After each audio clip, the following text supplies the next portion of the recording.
शुभम शर्मा ने लिखा है कि क्रोध आता है तो कभी होश रह पाता है, कभी नहीं।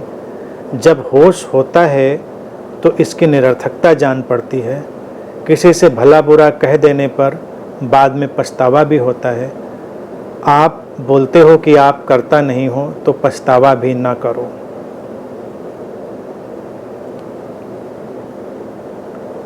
क्रोध घटता है, पछतावा भी घटता है, दोनों चीज़ें घटती हैं। ज़्यादा से ज़्यादा फोकस इस बात पर करो कि तुम करता नहीं हो।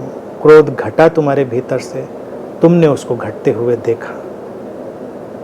तुमने घटते हुए देखा, बात खत्म हो गई। अगर तुम उसकी पीड़ा को, उसके उलझाव को देख पाओगे तो बदलेगा।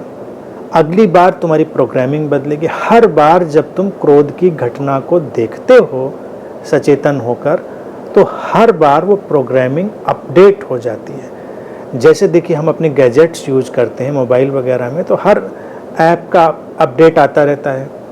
अपडेट का तात्पर्य क्या है कि कुछ नया जुड़ता है, उसमें कुछ नया प्रोग्राम आता है। तो हर बार क्रोध भी एक जैसा नहीं होता। एक बार तुमने क्रोध किया, तुम सचेतन हुए, अगली बार का क्रोध अपडेटेड हो जाएगा, क्योंकि उसमें तुम्हारे उस सचेतनता का जो इनपुट था वो शामिल हो जाएगा।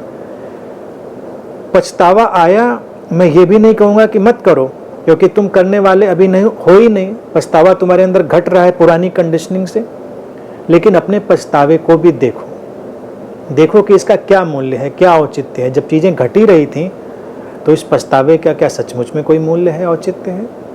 तो अगली बार जब पछतावा घटेगा तो वो और अपडेटेड होगा।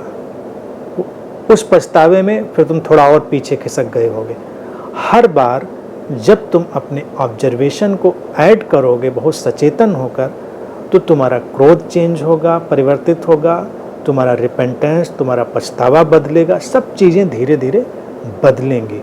तो कोई भी अटकाव नहीं आएगा, अपडेट होती चली जाएंगी।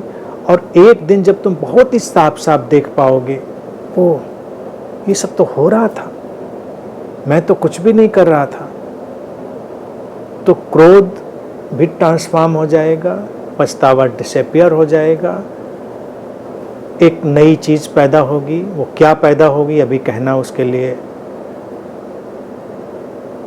बिल्कुल भी जल्दबाजी होगी, संभव भी नहीं है।